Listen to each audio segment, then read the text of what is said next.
back to 1834 Restoration House. We know that there are millions of YouTube channels you could be watching right this very minute, but you've chosen to stop by and watch ours, so thanks for stopping by. In the last episode, we took delivery of a new table saw, and we spent the entire episode, and in fact the entire day, trying to uncrate the thing to much peril. But we finally got it done and put into its place, and then we spent the rest of the day off camera putting it together. So let's take you in there right now and show you how it turned out. Today's program is sponsored by the generous support of our patrons. Your support helps to further our historic preservation efforts. For more information, visit patreon.com/1834 Restoration House. Here's the table saw all put together. Now, technically this is called a cabinet saw because it has a cabinet. And this is a very well-built unit. It has heavy handles on it for moving the blade up and down and for changing the angles on it. The whole thing sits on a base so that we can move this tool around the room, and if we're not using it, we shove it into a corner. If we need it, we pull it out. And that's the way we're doing with all of our tools. Now, let me show you a couple of neat things about this. The fence on this saw has a precision gauge on there, so you can actually tell how many inches away you're going away from the blade. So if I want to make a board that's 4 inches wide, I can just come over here, find my 4 inches, lock it down, and I can make my cut, and my board will be exactly 4 inches wide.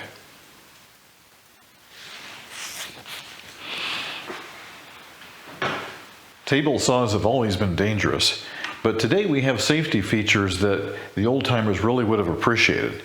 So in the old days, they just had a blade, that's it. You push your wood through and you keep your hands out. That was pretty much all you could do. But today we have some really neat features, like this is called a riving knife, and I'll explain that in a minute. But this is called a blade guard, and it sits up here, and these pop down like that. So now, when you push your wood through here, it lifts these up, and it basically creates a seal, and there's no way you're going to get your hands in there. And here's another blade guard here. The idea is to keep your hands out. Now, they do make table saws which can actually sense human flesh, and so if you accidentally touch the blade, it will actually drop the entire blade mechanism in a fraction of a second and barely give you a nick. Those are out there. This table does not do that. I'd like to draw your attention to this serrated blade right here. What this does is it rides on the top of the wood, and if the wood should kick back, these blades will dig into it and grab it and stop it from moving. There are times when you can't use this to make the cut that you need to make, and this has to come completely off. And that leaves the blade exposed, and there's nothing stopping you from touching it. Now, here's the problem. When you're pushing wood through a saw, it removes a slight amount of wood where the blade was, and as you're pushing it through, the part that's been cut has a tendency to want to close back in. If you keep that up, that closure can actually pinch the blade, and if it pinches the blade hard enough, it's going to grab and throw, and that's called kickback, and that piece of wood will kick back right at you. We don't want that. People have died from this. So what they did is they came up with this thing called a riving knife. It looks like a shark fin. The thing about a riving knife is that when the wood passes through, it's already been cut. And this will actually hold the wood apart and keep it from pinching the blade. It's a great safety feature and should always be used when using a table saw. One of the reasons I chose this particular table saw is because it has a router table extension on it. And so it has a special hole that's been milled into this where I can take a router, this is a hand router, and I can mount this underneath, and now, in combination with this fence right here, I have a router table. And it's a very useful feature because I already have the router, and now I can run material through there and put edges on them. Bull noses, OGs, all kinds of different features. And I can do it very inexpensively as opposed to buying a dedicated router table. Now, a dedicated router table can be a good thing, particularly if you have what's called a shaper. Now, a shaper is like a router on steroids. It is a big, heavy, powerful machine, which is great for some things, but we don't really need that right now, and this will do just fine. In our last house, we had some really thin wood boards for our floors. The problem was you couldn't buy them, and we only needed to replace a small section throughout the whole first floor. Well, in order to do that, we had to buy the woodworking tools. I was really hoping after we got that floor done that maybe I could get some furniture out of it. The excuse was always the same. I don't have a table saw. I can't cut them down. I don't have a table saw. Great. Okay, so that's my motive behind getting this for him for Christmas. I'm really hoping to get some furniture out of this. This is one of our vintage tools, and by that I mean just a couple of years old. It's called a planer, and its job is to send a board through there, and it will actually make the top of the board absolutely flat, and it removes a little bit of material off every time you pass it through. So if your board is a little bit wobbly, you can clean that up. So we've taken the top off of here. It's still in its plastic, but I'd like to show you how the gantry was designed to work. If you saw last week's video, you remember how much trouble we had because it didn't fit. But this gantry was actually designed for this machine. And see how it fits on the floor down here.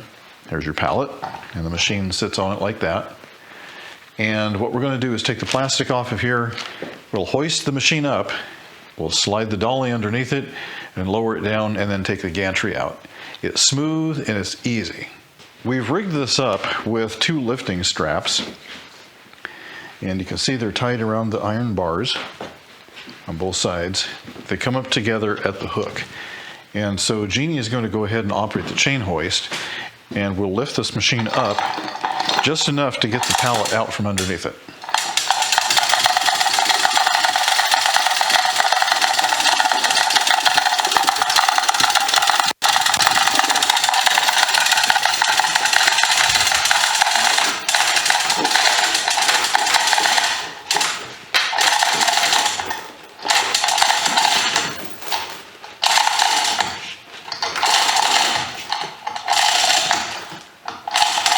Hold on a sec.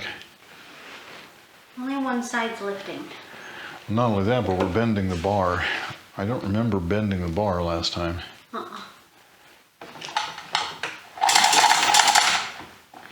You're just going to keep bending the bar.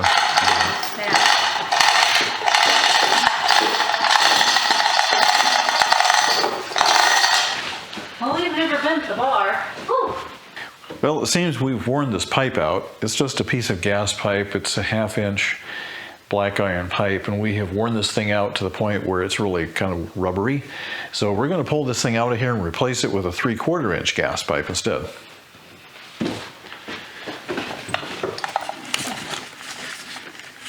First, we'll have to unrig everything that we just did.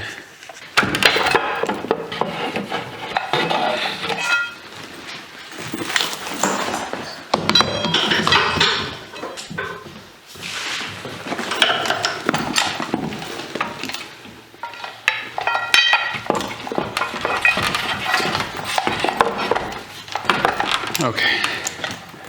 Can you tell me where the middle is? You're pretty much there right now, actually. So everything is re-rigged. We've got a new, stronger pipe now. We should be able to just lift this up. Ready? Yes.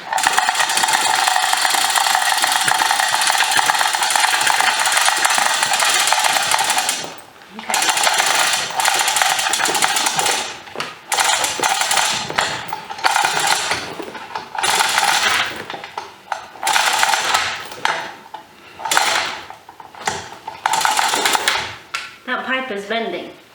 It is? Well, I think you've actually hit the top there. There's no place else for it to go, is there? Oh yeah, I got space. Okay, yeah, keep going.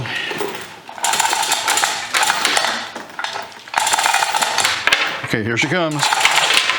All right, it's up in the air. Okay, a little more. Okay, stop.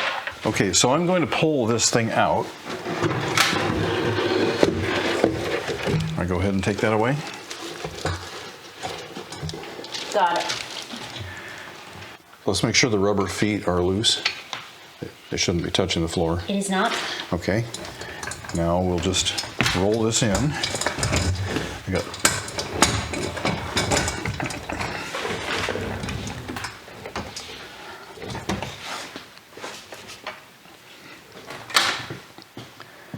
Okay, now we want to guide this right down into the base. Ready for me to lower? Yeah, I'll hold it while you lower it. Okay.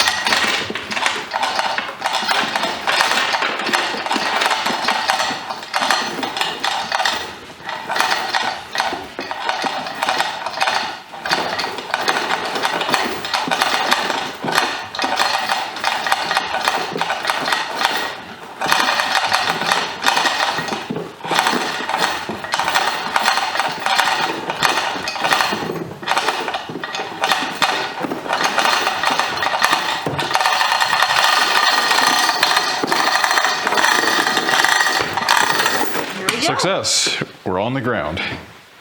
Now that's how it's supposed to be done. Right. That's how we do that. Beautiful. Yeah. Okay, let's go ahead and set this down and go put it in the workshop. Oh, here. This goes with it. What do we have here? I can't lift it. Yeah.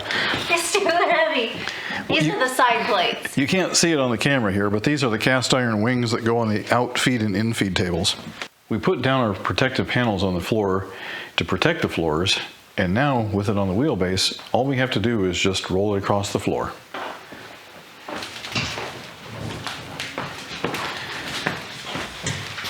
I'm just going to help it a little bit as we go across the threshold. Okay, stop. Come on.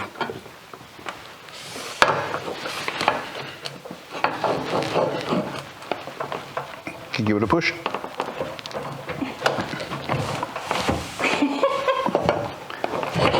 We're having trouble getting across this threshold, and the threshold itself is no good because when they put carpet in here, they took the threshold off, they ripped it down the middle, threw half of it away, and then nailed the other half back down. It's really no good as a threshold anymore, so I'm going to go ahead and rip it out.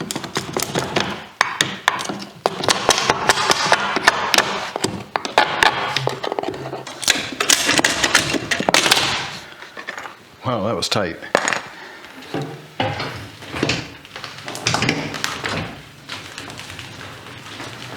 Okay, that's as far as I dare go. So we'll get this other piece of masonite and put that in front of it. And we'll just keep leapfrogging these things all the way into the tool room.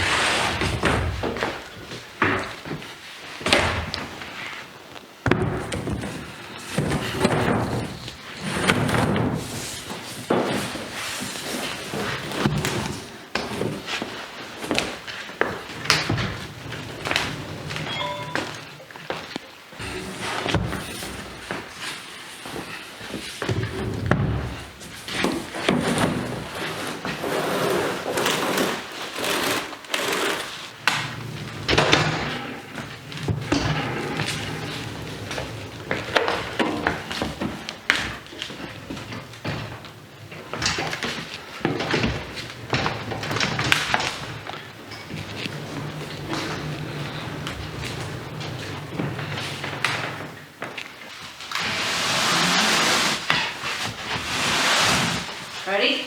Yep.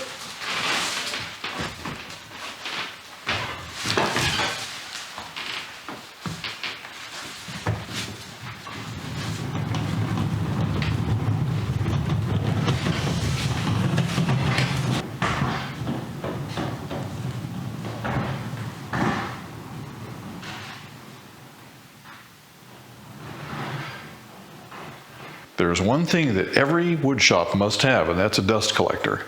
So this thing pulls in air with tremendous force. It picks up dust, sawdust, wood chips, and traps the wood chips into a plastic bag, and then sends the dust into a cloth bag before exhausting it back into the room. So it ends up being almost clean air coming back out. We've saved the biggest and the best for last. This is called the jointer, and it's big and it's heavy. It comes in two parts. First, we have the stand here in this box, which we'll just pick up and put on the floor dolly and wheel that thing out. But the heaviest part, solid cast iron, is what we call the aircraft carrier, and that is the top deck where all the lumber goes through it. So let's get started with the base.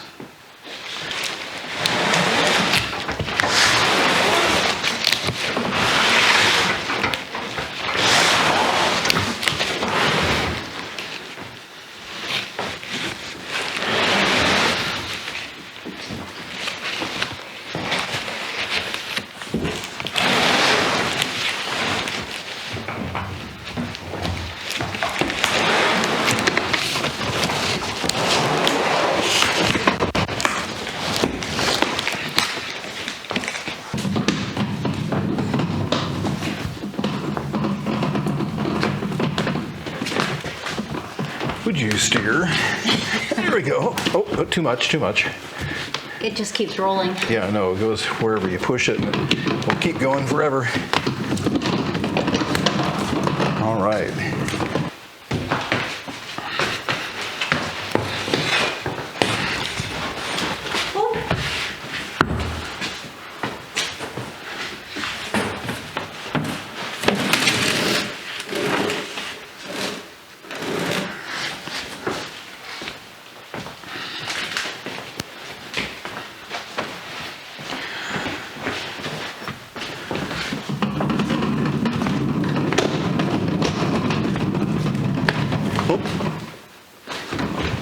We're up against the frame.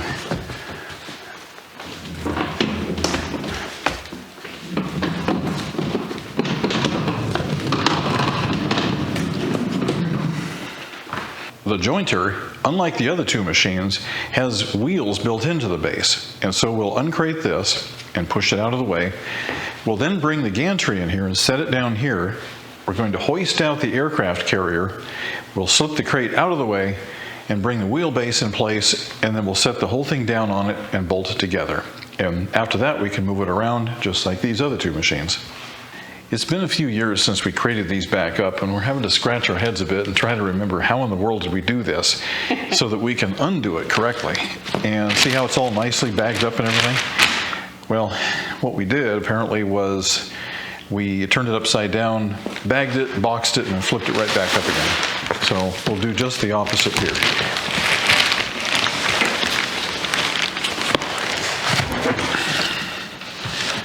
And let's scoot the whole thing that way. Which way? That way.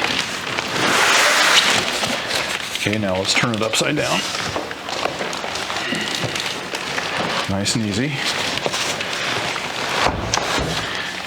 We'll take the box off. You okay? Yeah. There's pieces here. Ooh, look at that. We've got styrofoam and spider webs. I think something got in here and lived in here for a while.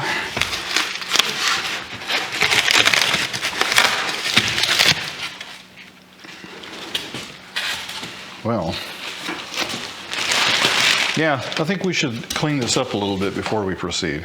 Well, like we mentioned, this has an integrated wheelbase, and I wish all of our tools had that, but this is the only one that does have it. So the wheels are part of the base already. The one bad thing is that they can't pivot, and so if you want to move the tool in a different direction, you have to grab the aircraft carrier, pick up on it and move it slightly, and then put it back down again. But I want to show you the motor because this is pretty awesome. Good tools are going to have good motors, and you need a lot of horsepower to do what these things do. This is a 240 volt motor, and it requires special power from the house in order to do this, and we'll have to work on that after this is all done. But I just wanted to show you how large this motor is. This is not the original cabinet that we had. When we got the tool first, the original base cabinet had been damaged in transit, and some things were bent and broken inside. I called Grizzly, and they immediately sent out a replacement and a ticket to get the old one shipped back. So they exchanged it, no problem, and the new one was perfect. So I just wanted to mention that. Their customer service is excellent, and they won't tolerate broken parts. Okay, so let's tip this up, take that out, and do the other side as well. Go ahead. So we'll go ahead and lay it down. Let's pick it up and scoot it back this way. And then tip it up on its wheels.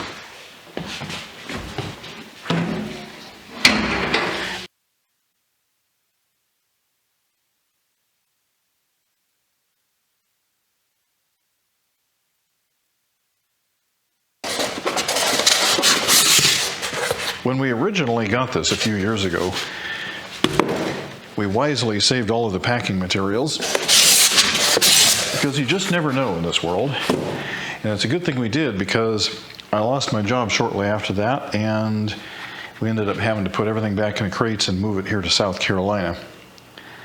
So let's see if we can get some of the stuff unloaded. All pieces and parts. And we'll be saving this again because, like I said, you just never know in this life. Before we packed this thing up for the last time, I slathered the whole thing with wax. And I did that because moisture will attack the cast iron and ruin it. Right now it's a mirror polish machined finish. And so we didn't want that to rust at all. And it looks like it did its job because I don't see a trace of rust anywhere. It's time to pull the top of the jointer out of its crate. And again, we have it rigged up just like before. We have the gantry, we have the chain hoist, and we have the lifting straps. And so when we built this thing, we designed it to work with this crate and to work with the crate for the planer as well. We just didn't anticipate that we would ever have something bigger. So let's go ahead and start hoisting this up. Okay.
Let's find out.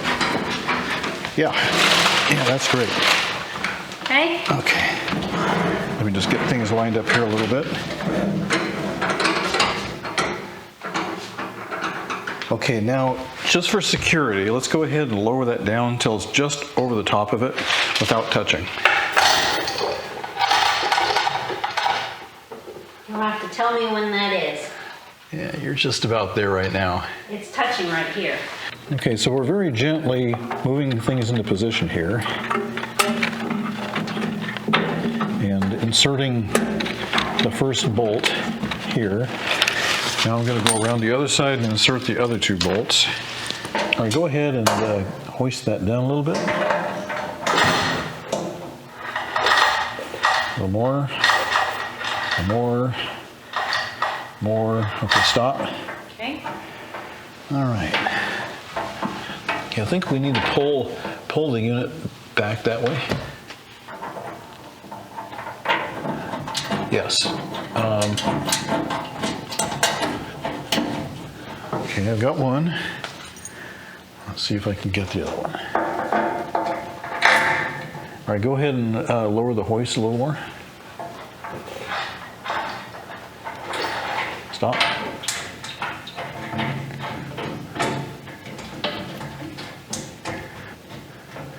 Okay, go ahead and lower it down all the way. Right there. That's good. Okay. We have all these great machines here, but there's only one problem. These machines all require 240 volt power. This room barely has 120 volt power on one outlet down here, and it's not even grounded. How in the world are we going to power these machines? Well, we have just the thing. Follow me. Thankfully, we have our brand new 200 amp electrical service panel that we just put in last year. So let's get inside here and let's get this thing opened up. Before you go opening breaker panels, be sure you know what you're doing, because there's a lot of power inside here.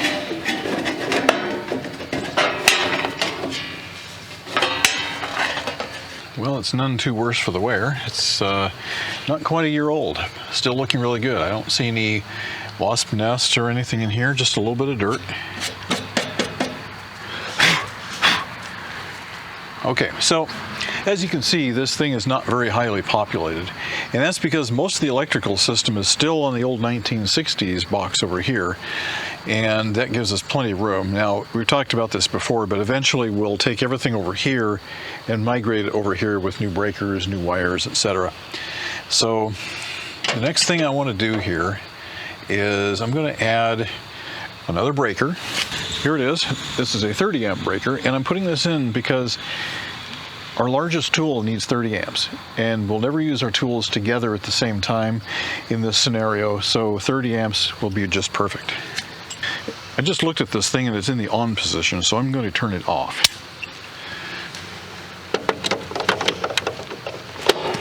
There we go. Snap, snap, done.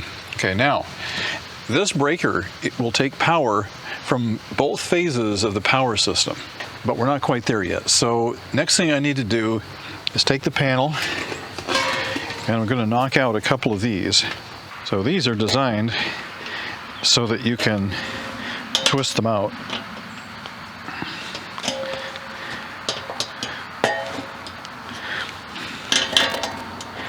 Just have to work them a little bit.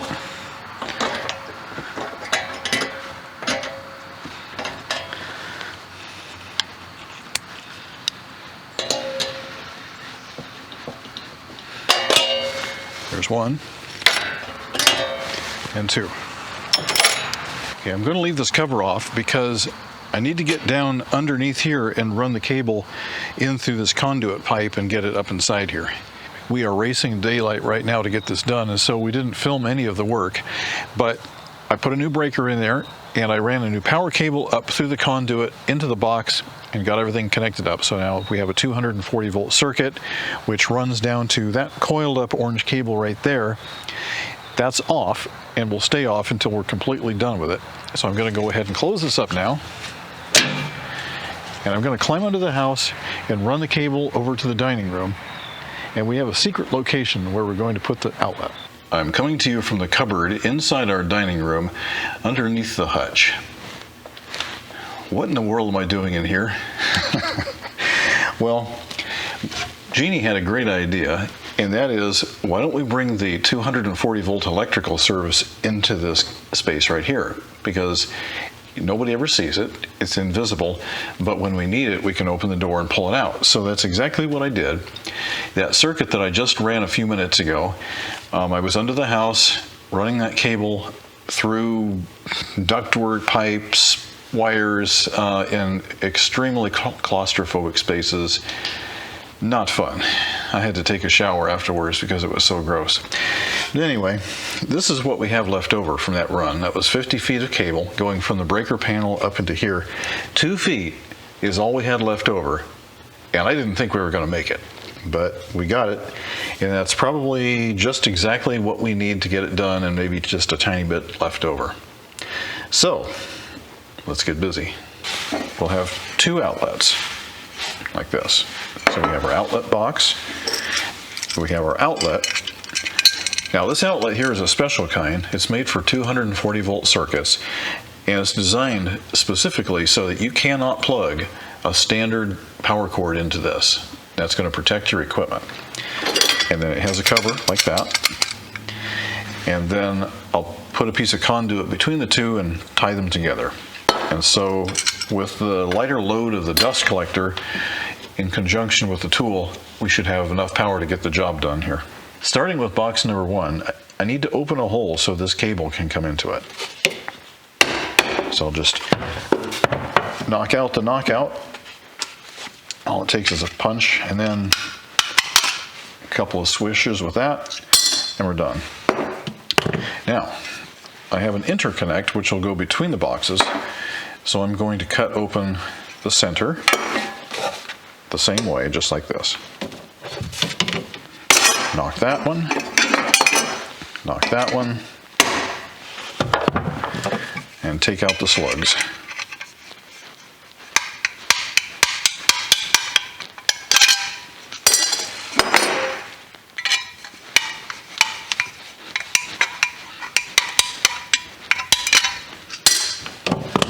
So now you can see we have the bottom, and we have an opening here and an opening here, and we'll just tie those together with conduit.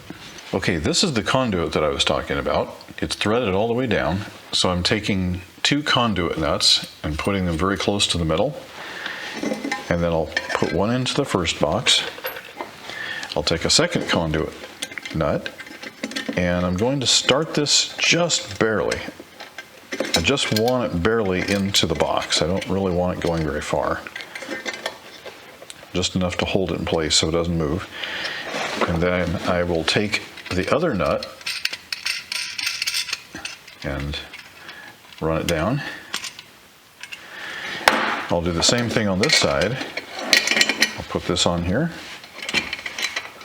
Put one nut on, just enough so it stays and doesn't fall off. And then run this down.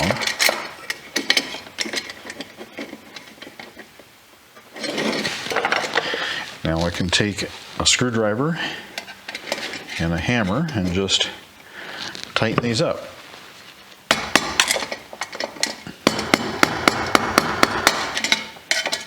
Two boxes. And this is a clamp that I'm going to put on the input side here. So this is where our cable will go through. And this is a clamp that just snaps in. Just like that. So now I can put my electrical wire through there and tighten the 2 screws, and that will hold it in place. The next thing I want to do is cut the excess jacket off of this cable here. So I'm just going to push it up against the wall like that. And give myself a couple of inches, and I'll start right about here. I'm being very careful to slice open the jacket only, nothing below. We'll just peel that off.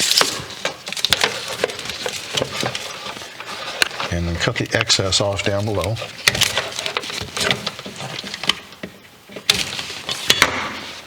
That comes out. There is some paper in here, that comes out. And there's also ground wire here, and that has paper on it. We'll also cut that off. So now we're left with hot lead, and ground. Those of you who are familiar with the regular AC wiring will know that you have hot, neutral, and ground, but that's not the case here when you have 240 volts. What was the neutral wire now becomes the other hot wire. So I'm going to go ahead and put this in.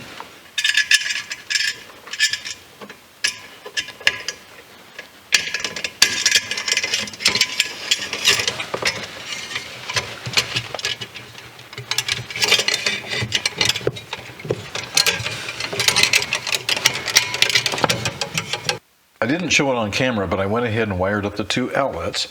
Let's check and make sure the voltages are good. 244 volts here.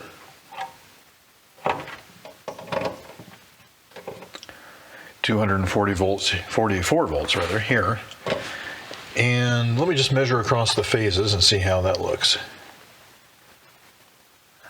We got 121 volts here. And 121 volts here. This is a 240 volt extension cord. Let's go ahead and plug this in. 240 volts in the extension cord. Let's see if the jointer will turn on. Okay, ready? 1, 2, 3. Yeah.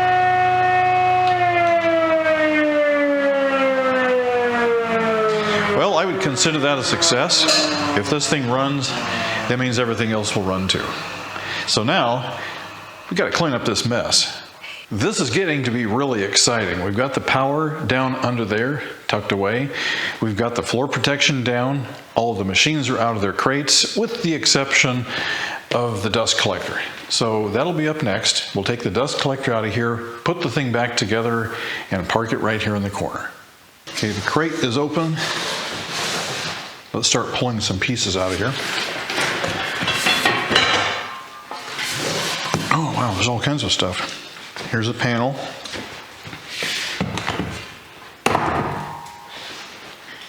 Oh, pieces and parts or it's been so long since I've worked on this thing or put it together that I really don't even know how it went together last time. So you and I are doing this for the first time, essentially. So let's go ahead and take these out. Braces.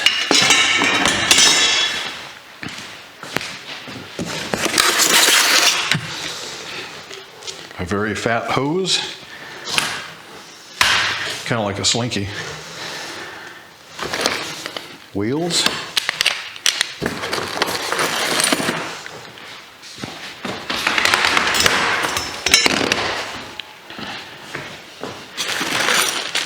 A Ziploc bag full of hardware. When we moved, we literally had to take everything back apart the way it was when it came from the factory and put it back in its factory packaging. So it's like doing it all over again. Instruction book, yeah, who needs that? No, I'm just kidding. We'll be using that for sure. And let's see, a very beat up piece of styrofoam. All right, we got that out of there with great difficulty. Here's a bag of straps. That bag is also the bag which traps the sawdust.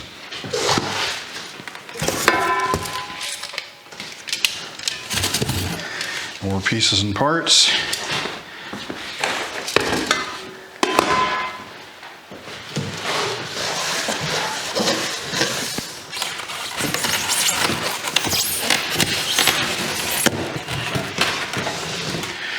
Looks like a blanket, but this is actually the filter that the air goes through before it comes back into the room. It helps to trap all the fine particles of dust. And who can forget the snare drum?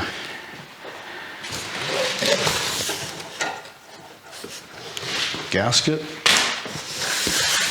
Okay, my lovely wife is here. She's going to help me lift this out. And let's just pick it up and set it right there. Okay. Okay, 1, 2, go.